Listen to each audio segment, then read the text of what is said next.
ఈరోజు హైదరాబాద్లోని ఉప్పల్ స్టేడియంలో తెలంగాణ ముఖ్యమంత్రి రేవంత్ రెడ్డి, ఫుట్బాల్ దిగ్గజం లియోనీ మెస్సీ జట్ల మధ్య ఫ్రెండ్లీ మ్యాచ్ జరగనుంది.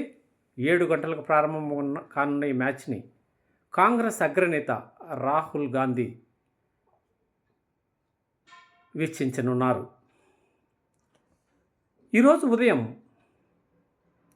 కోల్కతాలో పర్యటించిన మెస్సీ అక్కడ అభిమానుల విధ్వంసం దృష్ట్యా కోల్కతాలో పటిష్టమైన భద్రతా ఏర్పాట్లు చేయలేదనే విమర్శలు తలెత్తాయి. ఈ నేపథ్యంలో తెలంగాణ ప్రభుత్వం అప్రమత్తమైంది. శంషాబాద్ విమానాశ్రయాన్ని చేరుకున్న మెస్సీని నేరుగా ఫలక్నుమా ప్యాలెస్కి తరలించారు. అక్కడ గ్రీన్ అండ్ మీట్ కార్యక్రమంలో అభిమానులకి ఫోటోలు దిగుతారు.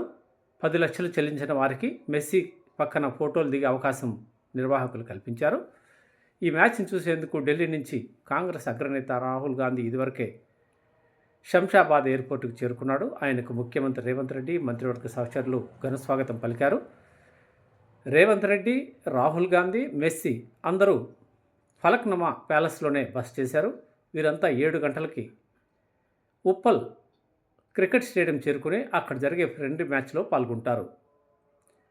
కోల్కతాలో జరిగిన మెస్సీ అభిమానుల విధ్వంసాన్ని దృష్టిలో పెట్టుకుని తెలంగాణ డీజీపీ శివధర్ రెడ్డి స్వయంగా ఫలక్నుమా ప్యాలెస్ చేరుకుని భద్రతా ఏర్పాట్లు పర్యవేక్షిస్తున్నారు.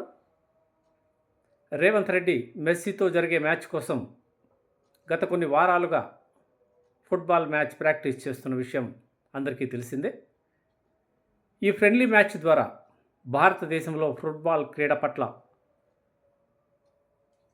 మంచి ఆదరణ పెరుగుతుందని పలువురు క్రీడాభిమానులు వ్యాఖ్యానిస్తున్నారు.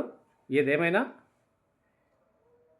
50 సంవత్సరాలు పైబడిన రేవంత్ రెడ్డి మెస్సీతో మ్యాచ్ కోసం ప్రాక్టీస్ చేయడం, ఈ మ్యాచ్ని తిలకించేందుకు స్వయంగా అగ్రనేత రాహుల్ గాంధీ రానుండడం కాంగ్రెస్ శ్రేణుల్లో, క్రీడాభిమానుల్లో మంచి ఉత్సాహాన్ని నింపుతోంది.